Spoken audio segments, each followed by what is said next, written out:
Scranton, Pennsylvania, called the Electric City, has a long, proud history as a powerhouse of the U.S. economy with a devotion to the Democratic Party.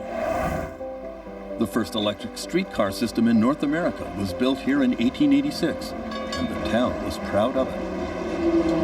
Of course, that's all gone now.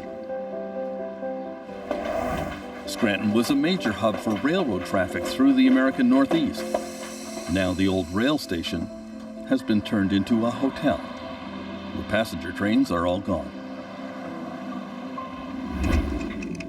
For many years, this area of Pennsylvania was the source of 95% of the hard coal that burned in the Western Hemisphere.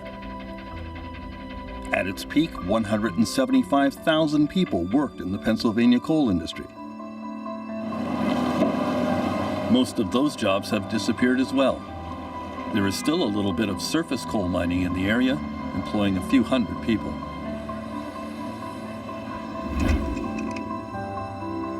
The loss of manufacturing is another problem. 1,100 people worked in this world-renowned Scranton Lace Company factory until it was closed down mid-shift in 2002.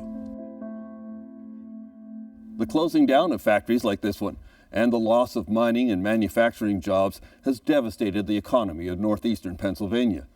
Young people have lost all hope of attaining the same or better standard of living that their parents had and are moving away in droves. All of that set the table for the election battle that took place here. This is me in Scranton, where my father was raised and my grandfather worked in the lace mill. Hillary Clinton's grandfather, Hugh Rodham, worked for many years in the Scranton Lace Factory. And the Clinton campaign even put out a TV ad of Hillary remembering her childhood visits here. I'm Hillary Clinton, and I approve this message. That connection was spoofed by Kate McKinnon playing Hillary on Saturday Night Live. Laborers like my own human father who made, I guess, drapes or printed drapes or sold drapes or something with drapes, and he was relatable, and I am also relatable. Crooked Hillary Clinton, oh, she's crooked, folks. She's crooked as a $3 bill. At rallies in this area, Donald Trump attacked Hillary Clinton as an agent of the establishment. And we're going to see immediate change, and that's what you need. Hillary Clinton is not about change. Hillary Clinton has been doing this stuff for 30 years. Democratic Party pollster Anna Greenberg says Trump's attacks hit home.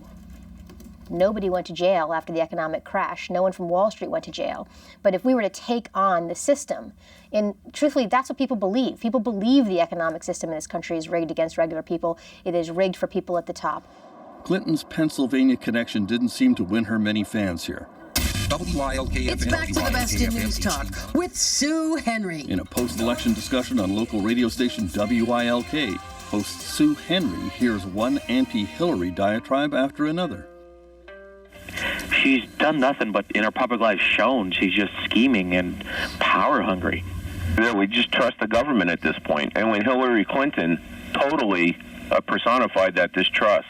That even people who have lockstepped with labor in the past in northeastern Pennsylvania, they feel like they've been betrayed. They feel betrayal. They feel left behind. So when Trump came along and he promised what he promised, which I know it sounds so simplistic, make America great again, but they looked at that slogan and somehow they incorporated it into their view, like people incorporated the Obama slogan, hope and change, into their view. Please, let's give it up for the Vice President of the United States, Joe Biden. Vice President Joe Biden was born in Scranton, something he too would mention on every visit to the region.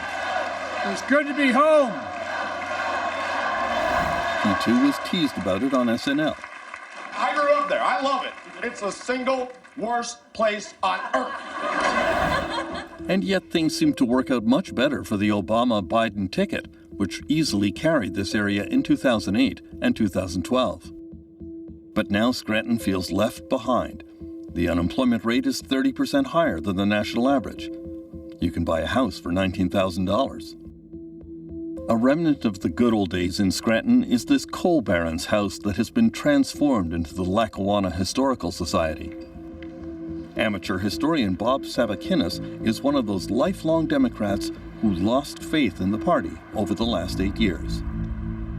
the economic policies weren't that great, the leadership was lacking, and I thought we really needed to sort of change up the way our presidential leadership is going, the direction. And I think that's what something Mr. Trump is bringing to this, is that he is a leader. We may not agree with all of his leadership ideas or skills or something, but he is a leader. And that's something that has been lacking. So as far as his platform and his ideas, I may not agree with them all, but I agree that we need somebody who will lead the country. When Donald Trump came to this area, crowds flocked to him. We want to have the wall. We want the wall. We're going to have the wall. But did they believe him? People don't believe he'll actually build a wall with Mexico, and they don't believe that Mexico will pay for it. When they heard build a wall, they heard, I'm going to protect you from illegal immigrants taking your job and from illegal immigrants getting benefits from the government. That's what they heard. It wasn't about building the wall. In this area, Trump also promised to bring back the coal industry, hammering the message that Trump digs coal. That obviously struck a chord with the handful of workers who still have jobs in the coal industry here. But how realistic is the promise? Online. Larry Newman, who worked for years for the Regional Chamber of Commerce, says natural gas has displaced coal even in Pennsylvania. In northeastern Pennsylvania, where, for obvious reasons, most of the generating facilities, the power plants, were built to burn coal, most of those facilities either have been or are in the process of being converted to burn natural gas. And they're not going back to coal. And they're not going back. The steel industry in Pennsylvania has also been devastated, but the vast majority of jobs have been lost due to automation in the industry, not foreign trade agreements. The U.S. has been making the same amount of steel for decades, but now with 75% fewer workers. They've taken our jobs out of Pennsylvania. We're going to be bringing them back, folks. Believe me. We're bringing them back. Donald Trump told the white working class that foreigners and trade agreements were to blame for their woes. We're going to renegotiate our disastrous trade deals. These are deals made by people that don't have a clue. Of the workforce that was well paid. Tom Baldino is a political science professor at Wilkes University. Those were good paying jobs. And there's kind of a urban mythology that builds up around it. Oh, we lost these jobs. What it has actually done in a number of the manufacturing jobs here is mechanization, automation. You don't need as many people on an assembly line or making things as we once did. Trump did a masterful job of speaking directly to the economic concerns that white working class voters have. He talked about trade and NAFTA and new trade agreements very much in terms of job loss, but also using bells and whistles that were both implicitly and explicitly calling on racial resentment, including the discussion about immigration. And so it was a combination of an economic message, weaved into the racial resentments that many people in the white working class have. At Terry's Diner in Scranton, we brought Bob Savakinis and local Hotline show host Sue Henry together with a few of her regular callers. Max Benjamin is a longtime Democrat who stayed loyal to the party. Manufacturing jobs back in the area. Rich Zawatsky is a registered Democrat who switched to Trump. I don't believe that. We put the faith in the Democrats for 8 years, and what did they do for us? Nothing. Nemionets. They turned around and they paid us lip service and did nothing for us. And I think that the people just had enough. I, for one, had it up to here. Now, Max, you see this totally differently because you voted for Hillary Clinton and you worked on the Clinton campaign. I did vote for Hillary primarily because I thought she was the most qualified of all the candidates. I voted for Hillary the first time around when she ran in 2008 against Obama. So did I. Okay? I did too. All right. Where did she lose you then? Where did she lose you? She lost me, number one, with Secretary of State role that she took on under the Obama administration. And she started getting immersed in the paper play, or almost like you can call it an influence peddling ideal. All right, I'm the Secretary of State. You give me X amount of dollars and you'll be able to speak to my husband or something like this. Too much questionable stuff. We live in an area, that has this anthracite heritage. Anybody's family have coal miners in it? Anybody? My paternal grandfather, he was killed in the mines. My dad was only 7 years old, okay? Both of my grandfathers worked from both sides of the family in the mining industry for many years. One did pass away from black lung as well. When Trump was talking about it, though, Trump digs coal, what were you thinking in your own head? Well, Rich? in my own head, I was thinking, there is no way on God's good earth I'm going to send my boys back into a hole. It's not going to happen, all right? What's your impression of Trump digs coal? I thought it was just a ridiculous statement to make. And he only made it because he knew of the history of northeastern Pennsylvania.